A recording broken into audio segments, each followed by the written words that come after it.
Bueno, nos metemos en otros temas. Se ha lanzado la Semana Nacional de Prevención Chequéate Perú. El Ministerio de Salud está intentando hacer un esfuerzo importante para que pasemos de una lógica, digamos, de ir a los centros de salud para atendernos por problemas en salud a vivir en una lógica preventiva de la salud. Es un cambio en la cultura y en el manejo y en la forma como debemos entender la salud en nuestro país. Ángel Irribarri, jefe del gabinete de asesores del MINSA, nos atiende esta mañana justamente para hablar de esta campaña y de este cambio de enfoque que busca el Ministerio de Salud. Señor Irribarri, ¿cómo le va? Muy buenos días, bienvenido a Nativa. Muy buenos días, estimado amigo, y a toda la población teleaudiente. Gracias por la invitación. ¿En qué consiste Chequéate Perú? Efectivamente, consiste en cambiar esa cultura, como usted bien lo ha señalado, de buscar siempre los servicios recuperativos. La población, según estadísticas de nuestro país, de cada 10 peruanos, 3 solamente buscan un chequeo preventivo al año. El resto, o sea, el 70% lo busca cuando está mal, es decir, cuando está enfermo. Y eso se expresa, por ejemplo, cuando vamos a los hospitales y encontramos lista de espera en los consultorios, en las emergencias, las camas de hospitalización de UCI llenas o las salas de operaciones igual. O sea, no tenemos una cultura de prevención. Generalmente siempre esperamos cuando ya está desencadenada la enfermedad para acudir a los establecimientos de salud. Y muchas veces esa sobredemanda sobrepasa la oferta y genera esa insatisfacción que siempre lo vemos en los servicios de salud. El Chequéate Perú consiste justamente en eso, en adelantarnos un poco a la enfermedad y a través de una serie de procedimientos médicos de diagnóstico poder intervenir al paciente, al niño, al adolescente, al adulto, al joven y poder captar a tiempo factores de riesgo que él pueda tener. Identificado ese factor de riesgo, ya se puede tratar, se puede manejar al paciente de manera oportuna y ese riesgo no se va a convertir en daño, no se va a convertir en enfermedad. Por lo tanto, ese paciente va a estar enfermo y va a tener menos necesidades de acudir a un establecimiento por un problema de salud. Ese es el objetivo, ese es Chequéate Perú. Es decir, un conjunto de prestaciones o intervenciones que le vamos a ofrecer desde el recién nacido, niños, adolescentes, jóvenes, adultos y adultos mayores. Desde hoy día hasta el 21 de mayo, en esta tercera semana a nivel nacional, en más de 8.000 establecimientos de salud alrededor de todo el territorio peruano, nuestro personal y nuestros establecimientos de salud van a ofrecer estas prestaciones preventivas. ¿A qué tipos de chequeos se nos está convocando? ¿Para qué enfermedades principalmente? Excelente. Por ejemplo, en el recién nacido vamos a darle tamizaje neonatal para descartar, por ejemplo, malformaciones congénitas, cataratas congénitas. En el niño vamos a darle cobertura de vacunación. Niños que no tenga vacuna completa, le vamos a coberturar todas las vacunas, sea para polio o el esquema regular, sarampión, hepatitis, hemófilos, neumococo. Para descartar, por ejemplo, anemias, le vamos a dar suplementación con hierros micronutrientes. En el adolescente vamos a descartar problemas de drogadicción, alcoholismo. Se le va a aplicar test para despistaje de algunos problemas de sífilis. En la gestante, por ejemplo, factores de riesgo que pueda tener la gestante cuando no tiene las vacunas, cuando no tiene una evaluación nutricional, cuando no tiene una evaluación odontológica, riesgos que podrían complicar el embarazo y generar una muerte materna. Esos factores de riesgo van a ser detectados con estas pruebas de laboratorio, pruebas de diagnóstico. En el joven adulto mayor, por ejemplo, vamos a hacer exámenes de laboratorio para descartar diabetes, obesidad, hipertensión y cáncer, ¿no? Cáncer de cuello uterino en la mujer, cáncer de próstata, cáncer de mama, una serie de procedimientos o evaluaciones médicas y con tan solo un momento de atención a estos pacientes podemos detectar a tiempo estos problemas de salud que pueden generar mucha mortalidad. Muertes por enfermedades cardiovasculares o cerebrovasculares o el cáncer, ¿no? que es ahorita una de las primeras causas de muerte en nuestro país. ¿Y a quién está dirigida la campaña? ¿Tiene un grupo etario más importante que otro? Bueno, siempre la prioridad va a estar en los grupos vulnerables, que son los menores de un año, niños, ¿no? También tenemos los adultos mayores que tienen morbilidad o comorbilidad, las gestantes. Esos son los grupos priorizados que tenemos que cuidar siempre. Pero en general está dedicado a toda la población, porque tenemos problemas de salud pública e individual en cada grupo de edad. En niños hay un grupo de enfermedades que tenemos que detectar y poder intervenir a tiempo. Los adolescentes también tienen un grupo de enfermedades o problemas de salud que hay que detectar a tiempo y poder intervenirlo, ¿no? Entonces, cada grupo de edad tiene una serie de, digamos, enfermedades que como salud pública tenemos que captarlos, tenemos que identificarlos y poder intervenirlos a tiempo. Correcto. En la medida en que Chequéate Perú nos está convocando para tener una cultura de prevención en las que hoy son las enfermedades que más impactan, estamos también pensando que en el mediano plazo, si somos preventivos en estas enfermedades, la presión sobre el presupuesto en salud pública podría cambiar también. Efectivamente.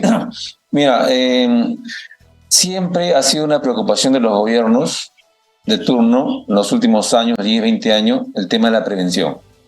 Pero eso no se ha visto reflejado con acciones concretas.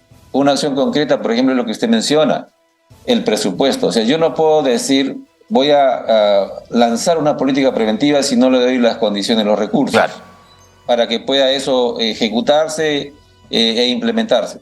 Y en este caso, el gobierno actual, liderado en el caso del Ministerio de Salud, que lo lidera nuestra ministra de Salud, la doctora Rosa Gutiérrez, está asignando presupuesto para el primer nivel de atención, porque quien tiene el encargo de hacer esta prevención no son los hospitales. Los hospitales generalmente ya están en la parte curativa, pero el primer nivel de atención es quien tiene que hacer esa prevención, tiene que ir a las casas, a las familias, a hacer las campañas.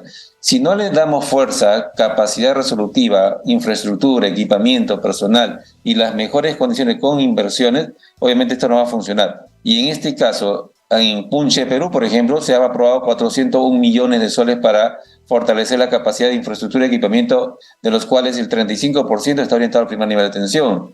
El destrave de proyecto que se está impulsando desde el Ministerio de Salud, que también es por más de 3.500 millones. De eso, el 45% es primer nivel de atención, claro, en recursos humanos. Es decir, sí está cambiando el tema de la asignación presupuestal dirigida al primer nivel de atención, porque generalmente lo que más llama la atención y atrae son los hospitales. Construir hospitales. Uno considera que eso es lo que va a solucionar el problema, y en realidad no es eso. Un país que solamente se dedica a curar y a curar enfermos no es sostenible. Es muy costoso sostener un sistema que solamente se dedica a curar. Por eso la apuesta está en el primer nivel de atención, donde ahí sí está el encargo de prevenir, de trabajar con la comunidad. De acuerdo. Ese sí sería un cambio revolucionario, porque durante varios gobiernos se nos ha hablado de la necesidad de apostar por el primer nivel de atención, pero claro, hay que dotarlo de infraestructura, de equipos, de profesionales además, y no solo por supuesto en Lima y en las zonas urbano-marginales de nuestra ciudad, sino en todo el país, y esto es un presupuesto gigantesco. Exacto. O sea, estamos hablando de que se invierta lo que por muchos años hemos estado viviendo en nuestro país, que la mayor inversión ha estado en el nivel hospitalario. Claro. Es decir, ha estado concentrado ahí y se ha descuidado el primer nivel de atención. Ahí tenemos un ejemplo: en la época de la pandemia, se cerraron los establecimientos del primer nivel de atención, quienes tendrían el mejor encargo y la mejor solución de contener ahí la demanda. Sin embargo, no fue así. Entonces, hoy queremos dar ese giro, ese cambio de paradigma y apostar en el primer nivel de atención, dándole el mayor presupuesto.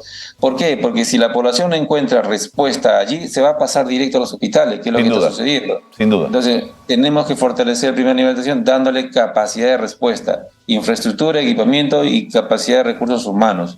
En eso estamos, en eso se está actualmente trabajando, y Chequéate Perú justamente es una de esas estrategias, porque este programa va a ser ejercido desde el primer nivel de atención. De acuerdo. Y para él, De acuerdo. Ahora, permítame una atingencia. Para que Chequéate Perú sea un éxito y para que en el mediano y largo plazo cambie nuestra cultura respecto a la salud y pasemos a un enfoque mucho más preventivo, también tiene que ser mucho más amigable la respuesta del sector salud a la presencia de los ciudadanos y de los pacientes en ese primer nivel de atención. ¿Qué quiero decir? Si hay colas, si el doctor solo me va a dar 10 minutos o 7 minutos de su tiempo porque tiene 20 pacientes más que atender en una mañana, si me dan fecha dentro de 2 meses, es decir, si el sistema no es amable, no me atrae en lo preventivo. Exacto. Bueno, trabajar en lo preventivo implica garantizar otras condiciones mínimas, básicas, elementales que habría que ir generando gradualmente, Ajá, porque este problema de oferta, que no tenemos una capacidad de oferta suficiente para una demanda que ha crecido producto de o efectos de la pandemia, que ha estado esperando tiempo en consulta ambulatoria, en consulta quirúrgica, en hospitalización, etcétera. Esa demanda que regularmente es mucha, se ha incrementado después de la pandemia. Eso significa que la oferta que tenemos probablemente siempre va a ser insuficiente. Entonces, se necesita generar gradualmente cambios estructurales en, por ejemplo, incrementar turnos de consulta externa. O sea, no podemos enfrentar una sobredemanda como una oferta igual, como si no hubiera pasado nada. No, esto se ha analizado y hemos encontrado efectivamente que la única manera de poder ir salvando o cerrando esas brechas de oferta y que cubra las expectativas y necesidades de la población es mejorando uno la oferta, es decir, mm, vamos a incrementar turnos en consultas externas. Si anteriormente un médico, por ejemplo, de las 150 horas le dedicaba 3 o 4 turnos al mes en la consulta externa, entonces ahora en una redistribución de esas horas va a haber más turnos en consulta externa. ¿Por qué? Porque la consulta externa es el punto de entrada para claro, hospitalización, para claro. UCI. Si usted no mejora, no contiene ahí, va a pasar, digamos que se van a llenar las camas de UCI, las camas hospitalarias. Entonces, ya estamos, por ejemplo, en los hospitales se está disponiendo que se incrementen turnos de consultorios externos. De 2 turnos por día se va a ir gradualmente incrementando a 3 turnos de consulta externa e ir cerrando brechas. Eso nos va a permitir que un paciente cuando pida consulta o cita en un centro de salud o en un hospital que antes no había, lo va a encontrar. Si antes no había y no lo encontraba, se iba a la emergencia y llenaba la emergencia, Sí, claro, saturaba la emergencia. claro. Y si la emergencia está llena, ¿de dónde proceden los pacientes que van a hospitalización? Proceden de la emergencia Mm, principalmente. Entonces, ese era un ciclo. Si usted no contiene en los consultorios, obviamente se van a la emergencia, y la emergencia hospitalización y a UCI y así sucesivamente. claro. Entonces, lo que se está haciendo acá es fortalecer la consulta externa, es decir, la tendencia mundial es a tener menos hospitalizados, De a que acuerdo, de sea acuerdo.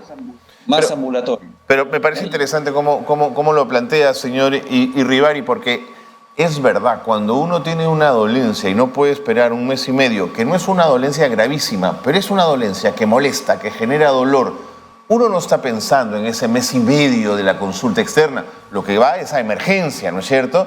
Y claro, y en Correcto. emergencia se distingue que no es urgencia y entonces se van acumulando los pacientes allí y se puede ver claramente que eso ocurre.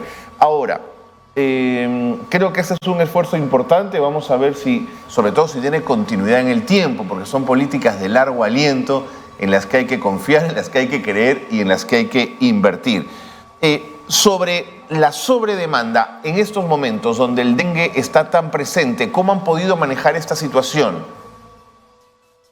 Bueno, en realidad, en respecto a la sobredemanda que se está generando, el Ministerio de Salud viene asignando, ya asignó, sobre todo en las zonas donde tenemos alta incidencia de casos de dengue, 16 millones de soles para fortalecer recursos humanos, para fortalecer capacidad operativa de diagnóstico, ha instalado más laboratorios que antes normalmente usted sabía que los diagnósticos se hacían en el INS. No, ahora están distribuidos en cada región para que haga un diagnóstico más oportuno del dengue, Zika o chikungunya, cualquier enfermedad taxénica se puede diagnosticar.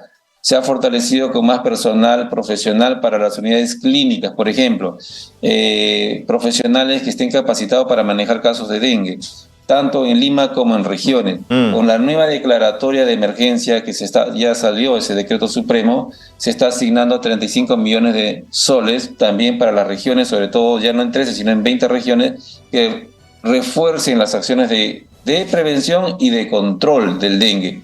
Acá hay que hacer una precisión y creo que es importante resaltarlo.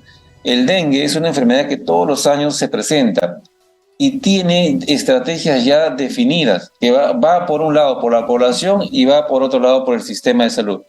Si ambos no actúan de manera claro, articulada, no funciona. no va a funcionar. Mm, Por ejemplo, ¿de qué sirve que el Ministerio de Salud implemente una serie de medidas cuando la población no colabora? ¿En qué va a colaborar la población? Por ejemplo, no hay criaderos, no hay zancudo, por lo tanto no hay dengue. Y el criadero se forma ahí en esos recipientes donde la población clarísimo. Entonces, eso la población tiene que ayudarnos. Y si va a tener recipientes, pues raspar cada vez que hace el cambio y tapar. Porque el zancudo deposita sus huevos cuando tiene agua limpia y destapada. Ahí los va a lanzar sus huevecillos y ahí va, digamos, a convertirse en larva, en pupa y luego en zancudo. En menos de 10 días, eso ya va a ser un zancudo y va a circular. Y en este tiempo, en este año donde la temperatura ha sido más alta, favorece incluso el ciclo biológico y esos 10 días. Es verdad, pero señor Rivali, no podemos perder de vista que el responsable de que los ciudadanos en nuestro país tengan que tener el agua acumulada en bidones es un Estado que no es capaz de proveer agua y saneamiento para todos en igualdad de condiciones. Correcto. Estos ya son otros factores que definitivamente el dengue no solamente es una responsabilidad del sector salud. Salud es un actor dentro de esto. Hay otros sectores que también intervienen como vivienda para el tema de agua. El tema también del saneamiento, el tema de las carreteras, el tema de la pobreza, porque estas situaciones generalmente se dan en viviendas donde hay hacinamiento, donde hay condiciones mínimas de infraestructura, de equipamiento sanitario, y una serie de factores, de educación, por ejemplo, también de información. Sin duda. Entonces, es multidimensional. Es multisectorial que convoca a todos, ¿no? Sí, de acuerdo. Bueno, señor Rivali, le agradezco muchísimo la comunicación. Creo que Chequeate Perú es un intento importante de cambiar ese enfoque a cultura preventiva. Debemos transitar hacia allí. Creo que de alguna manera todos lo intuimos, pero todavía no terminamos de dar ese paso y convencernos de la importancia de la medicina preventiva. Le agradezco muchísimo la gentileza de habernos atendido. Repítame, por favor, las fechas de la campaña. Gracias, muchas gracias por esta oportunidad. La fecha empieza el día de hoy y termina el domingo 21. Solamente presentando el DNI, el paciente puede acceder a cualquier establecimiento de salud y recibirá la atención y las orientaciones del caso. Tenemos que trabajar juntos y ese es el llamado que hacemos a la población, por favor, que nos acompañe. Muchas gracias. A usted las gracias. Ángel Irribari ha estado con nosotros, jefe del Gabinete de Asesores del MINSA, que hablaba de la prevención como un nuevo enfoque. Si conseguimos eso, de verdad que bajamos la presencia de tantísima gente en hospitales. Si manejamos primer estadio en salud, ¿no es cierto?, el primer afronte, pues podríamos sin duda impactar en la demanda que luego va a los hospitales. Eso sería muy importante. Pero para eso tenemos que entender que no hay que ir al centro de salud cuando uno está enfermo, sino que tenemos que actuar de forma preventiva. Es el cambio de una cultura. Y todo eso es muy complejo y toma mucho tiempo.